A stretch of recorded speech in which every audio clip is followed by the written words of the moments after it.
Superman saves the day again. How is this all possible? Think of it as a Google search, except instead of searching only what people make public, we're also looking at everything they don't. Emails, chats, SMS, whatever. Yeah, but which people? The whole kingdom, Snow White. The NSA is really tracking every cell phone.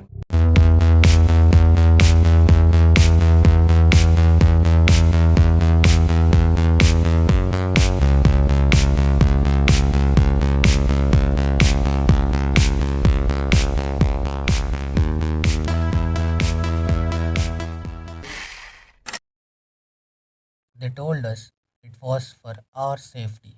They told us they were protecting freedom.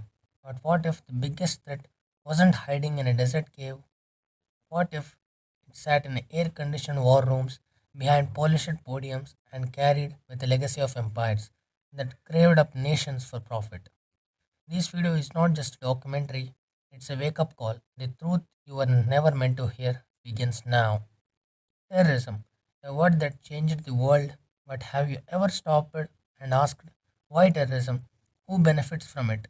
It's not the suicide bomber or the jihadist on a poster.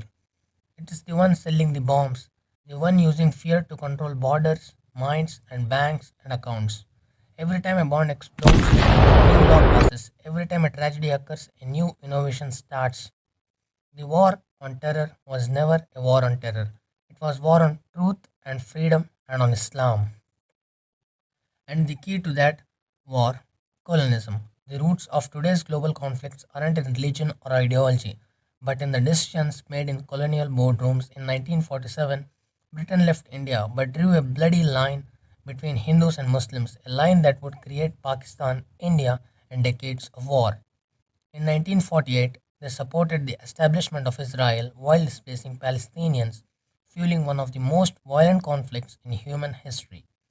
Partition after partition, the British Empire left nations divided, the people at the war, and the resources ripe for exploration. The division weren't accidents, they were tools to weaken nations, create endless conflicts, and ensure dependence on Western powers. And yet, when we look at the chaos in Kashmir, Gaza, or Afghanistan, we believe the victims, we forget the real culprits. The empires that created the conditions for war and then sold weapons to both sides. And the fuel for this war machine 9/11. A day of real pain and real deaths, but a day whose aftermath was declared used to justify global chaos. The US needed an excuse to invade the Middle East, pass surveillance laws, and rewrite the meaning of freedom. The Patriot Act, a law that gave the government checked the spying power, was ready within days, like it was already written. Iraq was bombed, not because of weapons of mass destruction, because of oil and power. And behind the scenes, the intelligence agencies watched silently, planning the next step, total control. And then came Edward Snowden, a name the world will never forget. In 2013, Snowden, a young intelligence contractor, leaked secret files that shattered the mask of American democracy. The NSA, the CIA, they weren't just watching terrorists, they were watching everyone. Your calls, your emails, your cameras, even the world leaders were not safe. The US had created a global surveillance state, all justified under the banner of safety. But security from whom and for who? Snowden exposed the truth, and for that, he was haunted like a criminal, forced into exile. He left behind his home, his future, just to tell you what your own government wouldn't. They didn't hate him because he lied. They hated him because he told the truth. That you are being watched, judged, profiled, not for what you did, but for what you might think.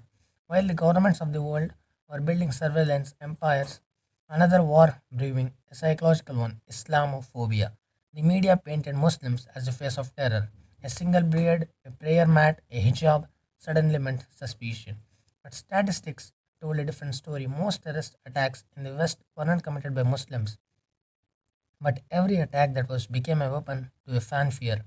Muslim became the scapegoats for a war they never started.